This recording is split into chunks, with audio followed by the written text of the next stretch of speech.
ভাই আসসালামু আলাইকুম। ওয়ালাইকুম আসসালাম। ভাই সাইবুল ভাই, এগুলো কি পাখি? এটা হচ্ছে গিয়া ও সবুজ জি আর লাল, লাল লাল সবুজ, বাংলাদেশের জাতীয় পতাকার কালার। জাতীয় পতাকার কালার। লাল এটা সবুজ হচ্ছে গিয়া ইলেকট্রাস প্যারট। Eclectus parrot. জি আমি একটু একটা একটা মাশাআল্লাহ, দেখাই। কালার কি বাবারে বাবা। এগুলো কিন্তু বয়স মাত্র 35 থেকে 40 দিন হবে, 35 মাত্র থেকে পিন মাত্র ফেদার। এই 40 দেখেন দিন পিঙ্ক ফেদার আসছে। এগুলোর সাইজ কোয়ালিটি অনেক বড় হয়। ও মাই আর এটা গড, 70 থেকে 90 বছর পর্যন্ত বেঁচে থাকে। বেঁচে থাকে না? এগুলো প্রচুর পরিমাণে কথা বলতে পারে কিন্তু। ইলেকট্রাস আর এগুলো প্যারট কিন্তু 100% বাংলাদেশে home breed. Home breed, firing লাগানো পায়ে আছে, কিন্তু এই যে ক্লোজিং আমাদের আছে আমাদের নাম্বার দেয়া আছে। এবং এটা ছেলে এবং মেয়ে এটা আছে। কিন্তু আমাদের নিজস্ব ফার্মে আমাদের নিজস্ব নাম্বার দেয়া আছে। ফার্মের নাম্বার দিয়ে আছে।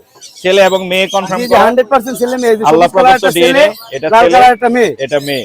প্রাইস আইডিয়া তো দেয়া যাবে না? না, এটা আলোচনা সাপেক্ষে। যারা নেবেন জি। অবশ্যই স্ক্রিনে দেওয়া নাম্বারে সরাসরি ফোন করবেন। চমৎকার কালেকশন। এছাড়াও ভাইয়ের কাছে কিন্তু অনেক অনেক এক্সোটিক অনেক কালেকশন আছে। আপনার নাম্বার বলে দিচ্ছি, আপনারা যোগাযোগ করতে আমার পারবেন। ফোন নাম্বার হলো 01849493276। লোকেশন ঢাকা কমলাপুর। যারা পাখি নিতে চান সরাসরি চেষ্টা করবেন, আমার বাসায় যাবেন, পাখি দেখবেন, পছন্দ হবে নিয়ে নেবেন। ধন্যবাদ ভাইয়া। আসসালামু আলাইকুম।